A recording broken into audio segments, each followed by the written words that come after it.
Hey there, welcome to your grammar video for this week, Unit 2, Blue Reading.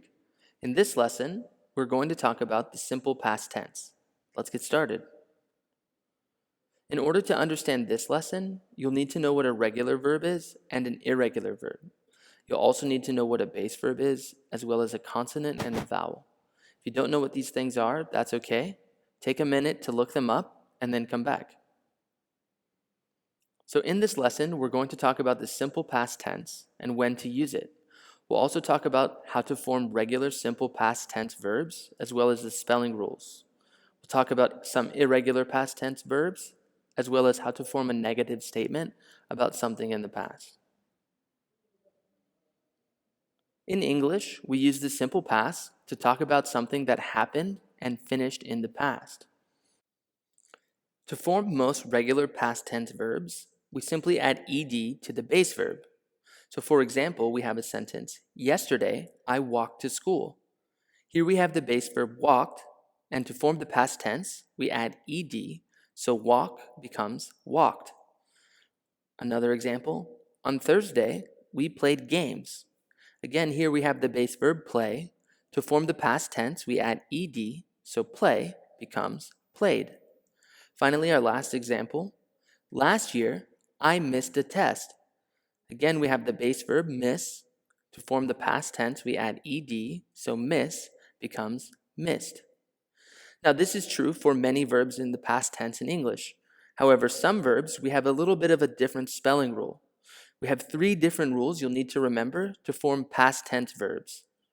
1, if the base verb ends in an e, you only need to add d to form the past tense. So verbs like close become closed, or live becomes lived, receive becomes received. Rule 2, if the base verb ends in a consonant y, you'll need to change the y to I and add ed.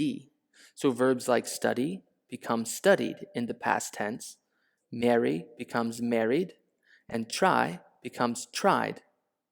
You also have to remember that if the letter before the y is a vowel, you only need to add ed to form the past tense. So a verb like play becomes played. Rule 3, if the base verb ends with a consonant-vowel-consonant spelling pattern, you'll need to double the last consonant and add ed. So verbs like stop become stopped, double p plus ed. Nap becomes napped, drop becomes dropped. In English, we have a lot of irregular past tense verbs. This means the verb in the past tense does not follow the usual rules for grammar. Therefore, they are irregular. Here you have a list of common irregular past tense verbs. Take a moment, pause the video, study this list. You might also want to Google simple past tense irregular verbs in English to help you find a lot more. To form negative statements about something that happened in the past, you'll need to use the helping verb didn't. This is followed by the base verb.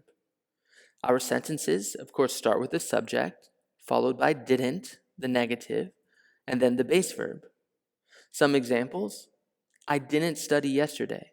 You didn't stop. We didn't go. They didn't have. He didn't eat. She didn't read. Again, in all of these examples, we have the negative helping verb didn't. This tells the reader or the listener that you're talking about something that happened in the past. You have to remember, we do not add ed to the base verb in a negative statement about something in the past. However, if you're using the be verb in a negative statement, you don't use the negative didn't. You must use the negative form of the be verb. For example, I wasn't on time, or you weren't happy. We weren't friends. They weren't lazy. He wasn't alone, or she wasn't busy. Again, if the main verb in the sentence for a negative statement about something in the past uses the be verb, use the negative form of the be verb, not didn't. Now, let's take a practice quiz. Pause the video, answer the questions, then press play and we'll talk about your answers. Question 1. He blanked to win, and in the end, he was successful. Again, here we have the main verb try, which is consonant followed by Y. We know from previous slides we have to change the Y to I and add ED, so C is the correct answer. Question 2.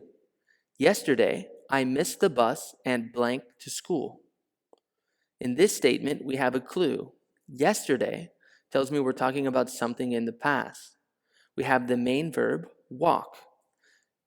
To form the past tense form of walk in the past, we simply add ed.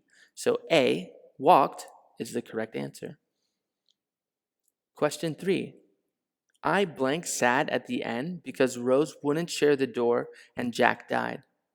Again, here we have sad. We're describing someone's emotion. So we need the irregular past tense verb be. Because I have the subject I, we need was. So D is the correct answer. Question 4. I blank a lot of homework in high school, but I have so much homework now. Again, in this statement, we can find some clues to help us figure out our answer. In high school tells me we're talking about the past. We also have but, which tells me we have a contrast. I have so much homework now. That means I need the opposite of so much homework now, the negative. We know that when we have a negative statement about something in the past, we have didn't followed by the base form, so B is the correct answer. Question 5. After I finished class, I blanked my book. Again, here we have the base verb close. We want to form the past tense verb. Since we have E, we just add D, and A is the correct answer. Question 6. They blank when they lost the game. In this statement, we want to use the base verb cry, which ends in consonant Y. We know we have to change the Y to I and add ED, so A is the correct answer. That's it for this lesson. As always, I hope it was useful. Class dismissed.